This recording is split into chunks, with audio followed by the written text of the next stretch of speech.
Hello friends, Bihar DElEd entrance exam 2024 का form भरने के बाद में आपने बुक तो खरीद लिया, आपने गाइड तो खरीद लिया, लेकिन क्या आपको पता है कि इस बुक को पढ़ा कैसे जाता है? इस बुक को तैयारी करने का नियम क्या है? किस प्रकार से जो है इस गाइड को, इस प्रैक्टिस सेट को हम तैयारी करेंगे? चाहे आपके पास में कोई भी प्रकाशन का गाइड हो, चाहे आपके पास में चाक्षु का हो, यूनिक का हो, स्पार्क का हो या कोई भी एक्सीलेंट का हो, कोई भी गाइड हो, आपको उसको पढ़ने का तरीका पता होना चाहिए। बहुत सारे बच्चे या फिर जो भी बच्चे डीएलएड एंट्रेंस एग्जाम का फॉर्म भरते हैं वो तैयारी के लिए कोई ना कोई बुक तो खरीदते हैं, लेकिन उन्हें ये पता नहीं रहता है कि भाई बुक को पढ़ा कैसे जाता है। क्योंकि अगर आप बुक को पढ़ने का नियम जान लेंगे, अगर आप बुक को पढ़ने का तरीका जान लेंगे, तो आप जरूर माने आपको वन लाइन पढ़ने की कोई जरूरत नहीं है। आप उसी बुक से पढ़ करके डीएलएड एंट्रेंस एग्जाम का एग्जाम पास कर सकते हैं। आपको ऑनलाइन पढ़ने की जरूरत नहीं है, सिर्फ आपको बुक पढ़ने का तरीका पता होना चाहिए। तो आज की इस वीडियो में मैं आपको बताऊंगा कि बिहार डीएलएड एंट्रेंस एग्जाम 2024 के लिए जो आपने गाइड खरीदा है, चाहे कोई भी प्रकाशन का हो, उस गाइड को पढ़ने का तरीका क्या है, बेस्ट तरीका क्या है, बुक को तैयारी करने का नियम क्या है, किस प्रकार से हम बुक को समझ समझ के पढ़ सकते हैं। क्योंकि बहुत सारे ऐसे चीजें हैं जो कि बहुत ही मतलब कि समझ से बाहर होता है, हमें क्वेश्चन समझ में नहीं आता है। तो मैं आपको बताऊंगा, हर चीज बताऊंगा। वीडियो को शुरू से लेकर के आखिर तक देखें। चैनल में नए हैं तो चैनल को सब्सक्राइब जरूर कर लें, क्योंकि बिहार डीएलएड एंट्रेंस एग्जाम की तैयारी आपको इसी चैनल से कराई जाएगी। और साथ ही साथ इस वीडियो के डिस्क्रिप्शन में व्हाट्सएप ग्रुप का लिंक रहेगा, उसमें क्लिक करके व्हाट्सएप ग्रुप में ज्वाइन हो जाएंगे। और इस वीडियो के डिस्क्रिप्शन में फेसबुक पेज का भी लिंक रहेगा, फेसबुक पेज को भी आप फॉलो कर लेंगे। तो चलिए वीडियो को स्टार्ट करते हैं, समझाते हैं।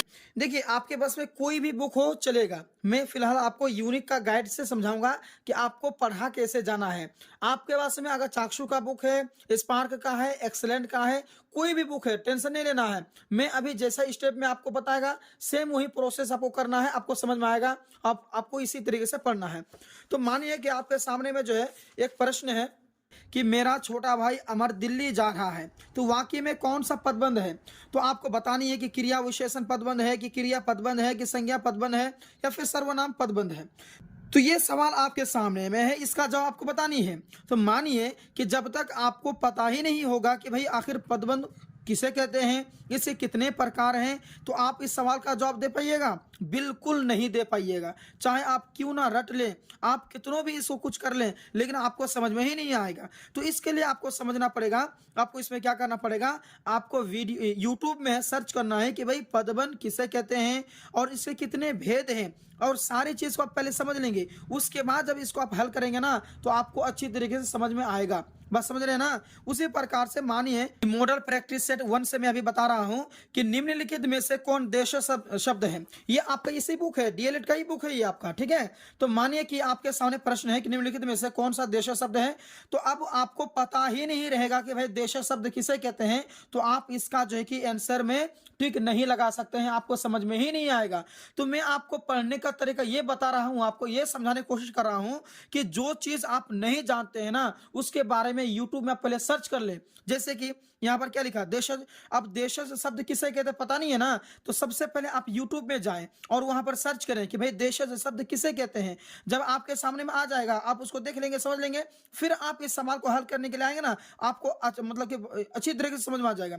समास किसे कहते हैं, उसके बाद में विलोमार्थी किसे कहते हैं, तो समास के बारे में नहीं मालूम है। तद्भव शब्द किसे कहते हैं, तद्भव के बारे में आपको पता नहीं है। तो जब ये सब के बारे में पता नहीं है, तो आप सबसे पहले वो सब के बारे में सर्च करें किसे कहते हैं, और फिर आप देखें और फिर आप इन सवालों को याद मतलब कि हल करें, आपको बेहतर तरीके से आएगा। ठीक है, पढ़ने का यही नियम है। जैसे कि मैं अभी गाइड के बारे में बताने जा रहा हूं कि जैसे मानिए कि आप इंग्लिश का तैयारी कर रहे हैं, है कि नहीं, तो इंग्लिश में आपको कैसे समझ में आएगा। तो मानिए कि आप इंग्लिश का तैयारी कर रहे हैं, तो जैसे कि आपको साइनोनिम्स के बारे में पता नहीं है, तो सबसे पहले आप यूट्यूब में सर्च करें कि भाई साइनोनिम्स किसे कहते हैं। जब आप यूट्यूब में सर्च कर लेंगे, आपको समझ में आ जाएगा। और वैसे मतलब कि इसको भी पढ़ लिया करेंगे आप कि साइनोनिम्स किसे कहते हैं। साइनोनिम्स से मिलता जुलता शब्दों को कहते हैं। जैसे कि लॉन्च का मतलब क्या होता है, शुरू करना, और बिगिन का मतलब क्या होता है, शुरू करना। तो लॉन्च और बिगिन दोनों एक ही जैसा है ना, तो इसको हम लोग कहते हैं साइनोनिम्स। जैसे कि शर्मु हया, तो शर्म और हया दोनों एक जैसा शब्द है ना, तो हम इसको कहते हैं साइनोनिम्स। तो जब तक आप साइनोनिम्स के बारे में पता नहीं करेंगे ना, तब तक आप ये सभी को हल नहीं कर सकते हैं। जिस भी चैप्टर के बारे में आप पढ़ना चाहते हैं, उस चैप्टर के बारे में आप पहले पता कर लें कि उसे किससे कहते हैं, है कि नहीं। जैसे कि मानिए कि अब एंटोनिम्स के बारे में पढ़ना चाहते हैं, तो एंटोनिम्स के बारे में समझना चाहते हैं, तो एंटोनिम्स क्या होता है कि एंटोनिम्स जो होता है विपरीत होता है, उल्टा होता है। जैसे कि एबिलिटी होगी एक होता है, और उसके बाद में इनकम्पिटेंस, जिसका मतलब क्या होता है अयोग्यता, एबव का मतलब ऊपर, बिलो का मतलब नीचे, तो ये एंटोनिम्स हो गया।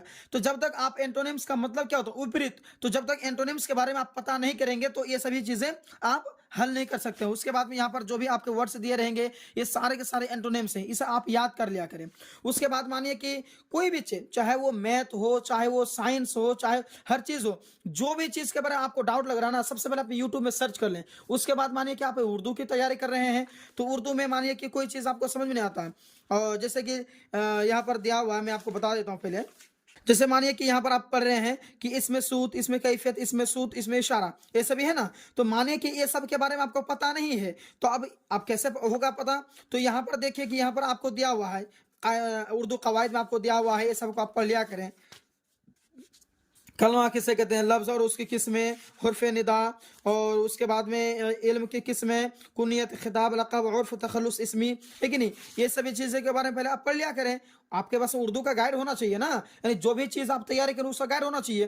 तो आपको बेहतर से बेहतर समझना है, जिसके बारे में आपको पता नहीं है, जो भी चीज़ आप पढ़ रहे हैं, चाहे गाइड हो, चाहे आपका जो कि प्रैक्टिस सेट हो या गाइड हो, चाहे कोई भी आप बुक पढ़ रहे हैं डीएलएड से रिलेटेड, अगर आपको समझ में नहीं आती है ना, तो आप जो चीज आपको समझ में आती है उसको यूट्यूब में सर्च कर लें, उसके बारे में फुल्ली जानकारी प्राप्त कर लें, फिर उसके बाद में जो है कि आप पढ़ना स्टार्ट करें, है कि नहीं।